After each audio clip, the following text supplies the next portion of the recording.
नमस्कार दोस्तों, स्वागत है आपका एक और नई वीडियो में। बात करेंगे ग्रुप डी भर्ती से जुड़ी कंप्लीट जानकारी आपको देंगे। ज्वाइनिंग का क्या मैटर है, दूसरी लिस्ट कब जारी हो सकती है और खेल कोटे की कंप्लीट जानकारी आपको मिलेगी। वीडियो थोड़ी लंबी हो सकती है, लेकिन कंप्लीट देखोगे तो बहुत सारी बातें आपको अच्छे से समझ में आ जाएंगी। सबसे पहले तो ज्वाइनिंग हो चुकी है कैंडिडेटों की जिनकी ग्रुप डी में, उनको डिपार्टमेंट कब दे दिए जाएंगे। डिपार्टमेंट पोस्ट प्रेफरेंस और डिस्ट्रिक्ट भरवाने हैं तो वो कब तक भरवा जाएंगे, इसके बारे में बात करें तो 2-3 दिन के बाद आपका पोर्टल खुलने की संभावनाएं बन रही हैं। ठीक है, उसमें आपसे पोस्ट प्रेफरेंस भरवाई जाएगी। अब बात आती है कि ज्वाइनिंग कैसी होगी फिर उनमें। तो आचार संहिता अगर लग भी जाती है तो ज्वाइनिंग में कोई दिक्कत आपको नहीं आएगी, क्योंकि आपकी ज्वाइनिंग तो हो चुकी है। डिविजनल कमिश्नरी इसलिए दिए गए थे आपको ताकि आपकी ज्वाइनिंग करवाई जा सके। डिपार्टमेंट जो आपको दिए जाएंगे, डिपार्टमेंट जो अलॉट होंगे, वहाँ पे आपकी यही ज्वाइनिंग जो आपने डिवीज़न में दी हैं वही ज्वाइनिंग डेट भेजी जाएगी।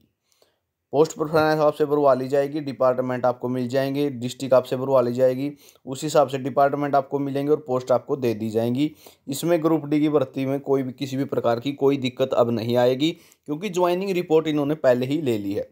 ठीक है, ज्वाइनिंग रिपोर्ट का डाटा भी मांगा है हिसार के अंदर। तो आपको पता हो 3009 कैंडिडेटों ने ज्वाइन किया है हिसार डिवीजन में, जिसमें 5 जिले आते हैं। ठीक है, तो 3009 कैंडिडेटों ने वहाँ ज्वाइन किया है और लगभग मैक्सिमम 7,500 कैंडिडेटों ने 11,000 में से ज्वाइन किया है। तो सीटें बहुत ज़्यादा खाली रहेंगी। ठीक है, जो वेटिंग में हैं, जो कम नंबर हैं जिनके, उनको बिल्कुल भी घबराने की आवश्यकता नहीं है। बहुत ज़्यादा कैंडिडेटों का सिलेक्शन होने वाला है। उसके बाद बात आती है दूसरी लिस्ट कब जारी होगी। ठीक है, इस बात को तो समझ गए होंगे कि अगर डिपार्टमेंट सरकार देती है 2 दिन के बाद, 5 दिन के बाद, 7 दिन के बाद आपको पोस्ट प्रेफरेंस भरवाने के बाद, तब भी कोई समस्या आपको नहीं आएगी। आप जब आराम से जो है ज्वाइन कर पाओगे उन डिपार्टमेंटों में। दूसरी लिस्ट कब आएगी, इसका फैसला 19 मार्च को होगा। ठीक है, इसका फैसला 19 मार्च को होगा, क्योंकि 5 नंबर वाला केस ही दूसरी लिस्ट को रोके हुए है। 5 नंबर मिलते हैं या फिर हटते हैं, इसका फैसला होने के बाद ही दूसरी लिस्ट जारी की जा सकती है। हाँ, दूसरी लिस्ट जारी होगी, लेकिन अगर इसमें लोकसभा के इलेक्शन से पहले अगर दूसरी लिस्ट जारी होती है तब भी आपकी ज्वाइनिंग नहीं होगी। ठीक है, ज्वाइनिंग लिस्ट जारी हो जाएंगी लेकिन ज्वाइनिंग नहीं हो सकती। अब बहुत से कैंडिडेट कहेंगे ज्वाइनिंग हो सकती है, तो ज्वाइनिंग तभी हो सकती है जब जो है हरियाणा सरकार परमिशन ले। ठीक है, चुनाव आयोग से परमिशन ले कि हम इनकी ज्वाइनिंग कराना चाहते हैं, ये भर्ती पहले से ही प्रोसेस में है। ठीक है, रिजल्ट निकाल सकते हैं लेकिन ज्वाइनिंग नहीं होगी। इसी का एक जीता जागता सबूत आपको मैं 2018 वाली भर्ती के बेस पे बता देता हूँ। पूरे हरियाणा में 2018 भर्ती की लिस्ट लगी तो ज्वाइनिंग हो गई थी, सिर्फ जींद को छोड़ के। क्यों? जींद में था उपचुनाव उस टाइम, तो जींद वालों की ज्वाइनिंग लेट हुई थी।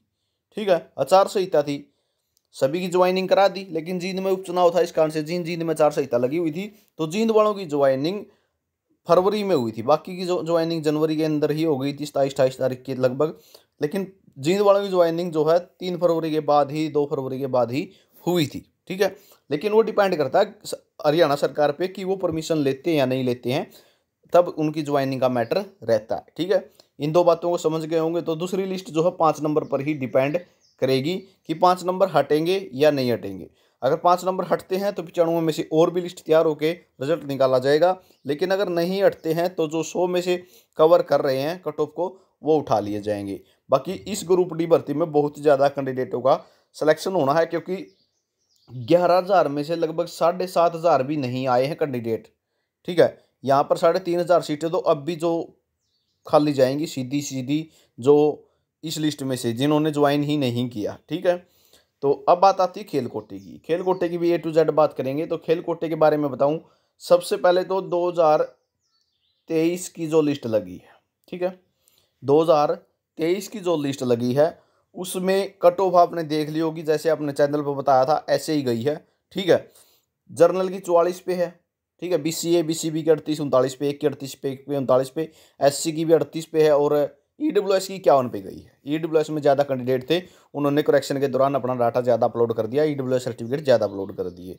तो जर्नल की 44 पे है। ठीक है, बहुत से कैंडिडेट ज्वाइन नहीं करेंगे, तो सिंपल सी बात है, जो दूसरी लिस्ट होगी उसमें सभी के आपको कट ऑफ 38 पे देखने को मिलेगी, EWS की 42-43 पे आ जाएगी। ठीक है, 2023 की बात कर रहा हूँ मैं। 2018 की भी बातें करेंगे। 2023 वालों की जर्नल की भी 38 पे आ जाएगी जब सेकंड लिस्ट लगेगी। ठीक है, ईडब्ल्यूएस की 42-43 पे कट ऑफ आ जाएगी जब सेकंड लिस्ट लगेगी। और एक बात आपको बता देता हूँ, जो वेटिंग में लगेंगे, क्योंकि जो सेकंड लिस्ट लगेगी उसमें वेटिंग में लगेंगे, तो ईडब्ल्यूएस के जो कैंडिडेट वेटिंग में होंगे वो कैंडिडेट वेटिंग वाले भी क्लियर होके ईडब्ल्यूएस भी 38 तक सेलेक्ट हो जाएगा। कहने का मतलब क्या है, स्पोर्ट्स कोटे में जिसके 38 है उसकी नौकरी पक्की है, चाहे आप जर्नल में हो, चाहे ईडब्ल्यूएस में हो, चाहे एससी में हो, चाहे बीसीए में हो, चाहे बीसीबी में हो। एससी, बीसीए, बीसीबी इनमें तो सीटें खाली जानी है, 3 कैटेगरियों में तो। ठीक है, उसके बाद बात आती है जो 2023 की लिस्ट लगी है। ठीक है, ईएसपी कोटे से लगे हैं, इनकी ग्रेडेशन वेरीफाई होंगी। ठीक है, ग्रेडेशन की वेरिफिकेशन होगी। और आपको बता दूं, इनमें ऐसे कैंडिडेट भी लगे हुए हैं जो सिर्फ पार्टिसिपेट हैं, ग्रेडेशन तो है ही नहीं। ठीक है, इनकी वेरिफिकेशन होगी। वेरिफिकेशन प्रोसेस के बाद बहुत से कैंडिडेट बाहर भी निकलेंगे, इस बात में भी कोई दो राय नहीं है।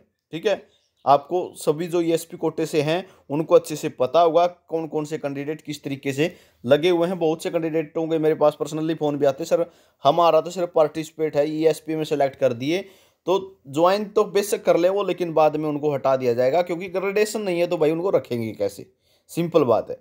ठीक है, तो यहाँ से ईएसपी वाले कैंडिडेट वो कैंडिडेट बाहर भी होने हैं। उसके बाद बात आती है 2018 की बात भी करूँगा, ईएसपी एक्स सर्विसमैन की। ठीक है, जो ये समस्या छिड़ी थी भाई, ईएसपी वाले एक्स सर्विसमैन ने काउंट कर दिए और एक्स सर्विसमैन वाले ईएसपी में काउंट कर दिए, तो इनको अभी होल्ड कर रखा है, इनको अभी तक होल्ड कर रखा है। जिस टाइम डिपार्टमेंट प्रेफरेंस बढ़ाएंगे उस टाइम आपका क्लियर हो जाएगा कि आपको अभी ये डिपार्टमेंट दे रहे हैं या नहीं दे रहे हैं। अभी पैनिक होने की आवश्यकता नहीं है। ठीक है, कहीं बार बार फ़ोन करने लग जाओ।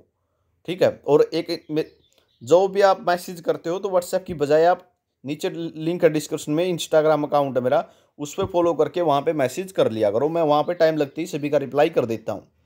ठीक है, तो वहाँ पे रिप्लाई किया, मैसेज किया करो। आप इंस्टाग्राम को फॉलो करके मैसेज कर देना, वहाँ पे जो है मैं रिप्लाई कर देता हूँ। बार बार कॉल करने से अच्छा है आपको वहाँ पे रिप्लाई आपका मिल जाएगा। जो भी समस्या है उसको लगातार लिख दें, मैं उसका एकदम से जिस टाइम भी फ्री होगा उसी टाइम रिप्लाई कर दूंगा। ठीक है, तो ईएसपी एक्स सर्विसमैन का जो मुद्दा था वो अभी सॉर्ट आउट एचएसएससी ने किया है, लेकिन अभी लिस्ट नहीं भेजी है या भेजी है इसके बारे में कुछ भी क्लियर नहीं है। बाकी मामला होल्ड पे है अभी ये। ठीक है, अभी मामला होल्ड पे है, कोई कैंडिडेट ना बाहर किया गया है ना नए कैंडिडेट इसमें शामिल किए गए हैं। ठीक है, उसके बाद बात आती है 2018 वालों की। 2018 वालों को झटका देने का काम किया गया, आश्वासन दिया गया था 13 तारीख, 14 तारीख, 15 तारीख तक आपकी लिस्ट जारी हो जाएगी, लेकिन लिस्ट जारी नहीं हुई। क्यों नहीं हुई इसके बारे में भी बात कर लेते हैं।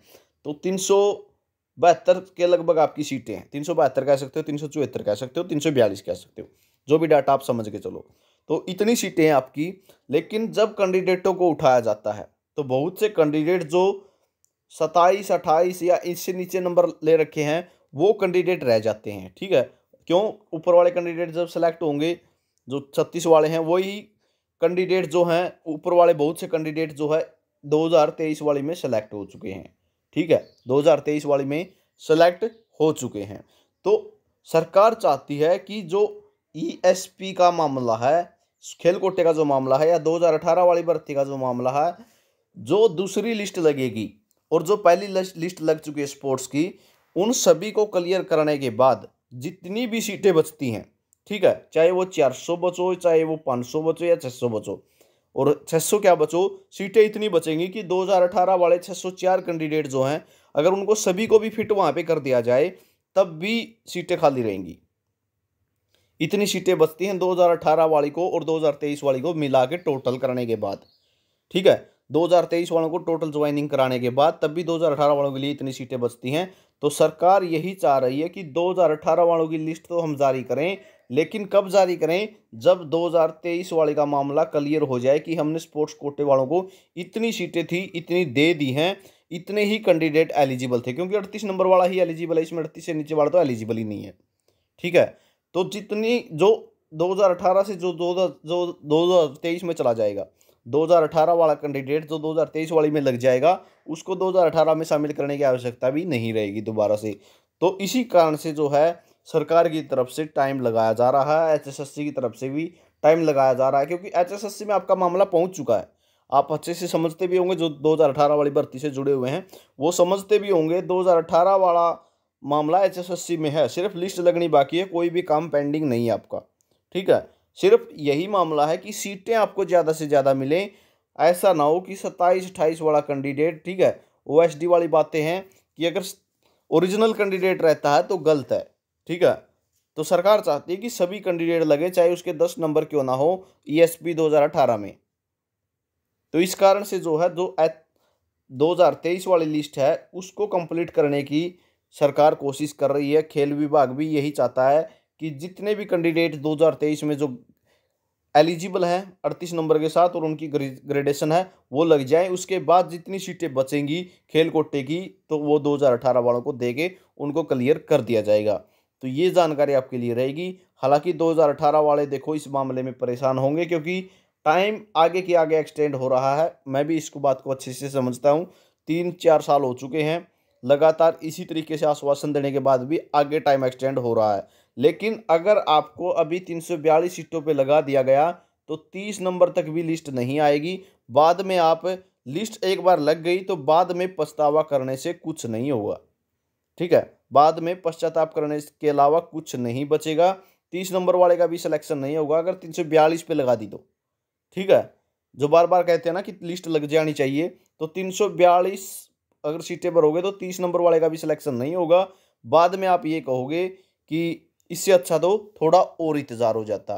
तो यही चाहती है कि सरकार भी कि 2023 वाली भर्ती को क्लियर करके स्पोर्ट्स कोटे वाले को जितने भी कैंडिडेट लगेंगे, ठीक है, जो जितनी सीटें बच जाएंगी वो, और जितनी सीटें आपकी हैं 2018 वालों को, जो क्योंकि 604 2428 में से 604 जो जेन्युइन खिलाड़ी हैं, जो जिनका डाटा बिल्कुल एक्यूरेट है, ग्रेडेशन में कोई प्रॉब्लम नहीं है, उन्हीं वही 604 कैंडिडेट बचे हुए हैं ताकि उनको सभी को लगाया जा सके।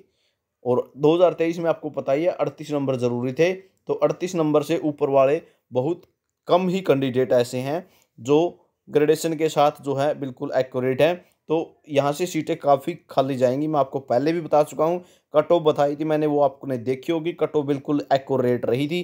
ठीक है, 3 कैटेगरी SC BCA और SC BCA BCB, इनमें तो सीधी सीधी सीटें खाली जाएंगी, सीटें जर्नल में भी खाली जाएंगी। ठीक है, तो इसी कारण से मैं आपको बता रहा हूँ कि 604 के 604 कैंडिडेटों को लगाने की तैयारी है, लेकिन इसके लिए आपको पेशेंस रखना होगा। ठीक है, कंटिन्यू कर्म अधिकारियों से मिलते रहें, लेकिन ऐसा नहीं है कि आप बिल्कुल शुद्ध भी ना लें। कंटिन्यू अधिकारियों से मिलते रहें, 3-4 कैंडिडेटों की एक कमेटी रखें और कंटिन्यू मिलते रहें। बहुत से कैंडिडेट आपकी कमेटी से सेलेक्ट हो चुके होंगे, लेकिन यह नहीं है कि आप इस पर बिल्कुल अब इसका पीछा ही छोड़ दोगे, ऐसा नहीं है। आप जो 3-4 कैंडिडेटों की कमेटी के साथ मिलते रहें लगातार अधिकारियों से, और अपनी भर्ती पर काम जो है रूबरू चलवाते रहें। ध्यान रखें इस बात का कि जब भी 23 वाली कंप्लीट होती है 18 वाली को सर आप जल्दी से जल्दी सिरे चढ़ाएं। तो ये जानकारी आपके लिए रहेगी। कैसी रही जानकारी कमेंट करके जरूर बताओगे। वीडियो काफ़ी लंबी हो गई होगी, लेकिन लाइक और शेयर जरूर कर देना। आपको कंप्लीट जानकारी देना मेरी जिम्मेवारी थी।